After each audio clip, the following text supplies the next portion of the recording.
Dan banjir hingga ketinggian Wilayah di Kabupaten Cirebon sampah memenuhi. Terkini di jembatan Cikaso, Sungai Cikaso, ini rumah sudah.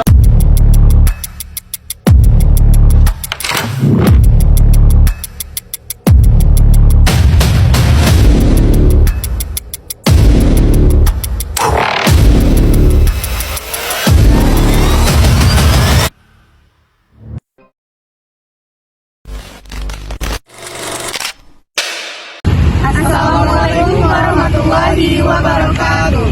Halo teman-teman, kami dari kelompok 5 mahasiswa Universitas Riau. Saya Sri Amira dari Fakultas Keguruan dan Ilmu Pendidikan Prodi Pendidikan Matematika. Saya Nesila Wardani dari Fakultas Pertanian jurusan Agribisnis. Saya Intan Permatasari dari Fakultas Keguruan dan Ilmu Pendidikan Prodi Pendidikan Matematika. Saya Fajar Edun Adiandra Putra dari Fakultas Pertanian, Prodi Ilmu Tanah. Saya Wila Lalita dari Fakultas Keguruan dan Ilmu Pendidikan, Prodi Pendidikan Matematika. Di video kali ini kami akan membahas salah satu fenomena alam yang sering banget kita hadapi. Bahkan mungkin pernah kita alami loh.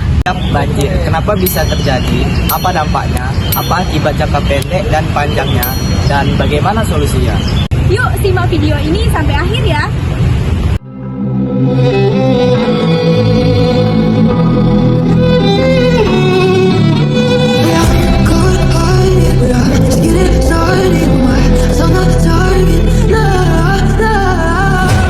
Apa itu banjir? Banjir adalah peristiwa meluapnya air ke daratan yang biasanya kering akibat volume air yang melebihi kapasitas saluran alami seperti sungai dan buatan seperti drainase.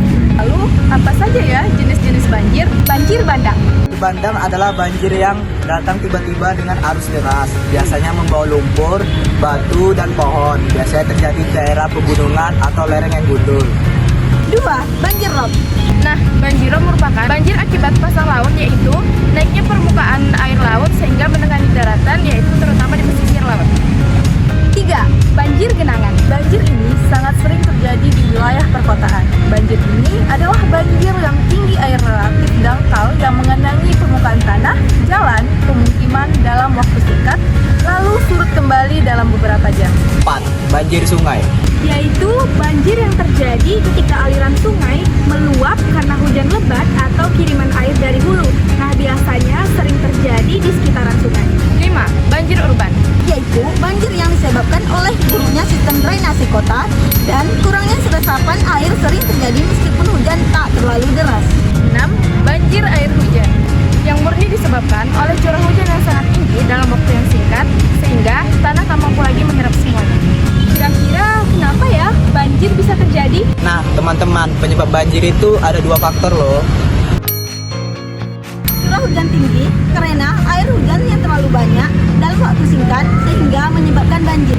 Banjir akibat sungai meluap terjadi ketika volume air sudah melebihi kapasitas alirannya akibat hujan deras yang terus-menerus atau kiriman air dari hulu. Topografi rendah daerah Cekung biasanya lebih mudah tergenang air dan mengakibatkan banjir juga loh. Tanah yang tak dapat menyerap air karena daerah resapan yang terlalu penuh. Pertama, penambangan hutan yang dapat mengurangi daya serap air. Kedua, pembangunan yang berlebihan dapat mengurangi area resapan air. Ketiga, membuang sampah sembarangan juga dapat menghambat saluran air. Dan drainase yang buruk, saluran air kecil atau tersumbat. Serta alih fungsi lahan dari daerah resapan menjadi sebuah bangunan.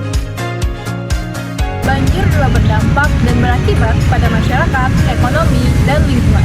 Dampak pada masyarakat dalam jangka pendek akan membuat masyarakat kehilangan tempat tinggal, banyaknya korban jiwa, gangguan kesehatan seperti diare, infeksi kulit, maupun gangguan aktivitas lain. Lalu, dampak jangka panjangnya, migrasi serta kerusakan fasilitas sosial seperti rumah sakit, tempat ibadah, dan itu butuh waktu lama untuk diperbaiki. Dampak pada ekonomi dalam jangka pendek yaitu kerugian materi secara langsung seperti infrastruktur, rumah, dan lain-lain. Sedangkan dalam jangka panjang, kehilangan potensi ekonomi seperti lahan pertanian yang tadinya subur menjadi tidak produktif akibat terendam air banjir. Dampak pada lingkungan dalam jangka pendek, erosi tanah, pencemaran air, dan kematian flora dan fauna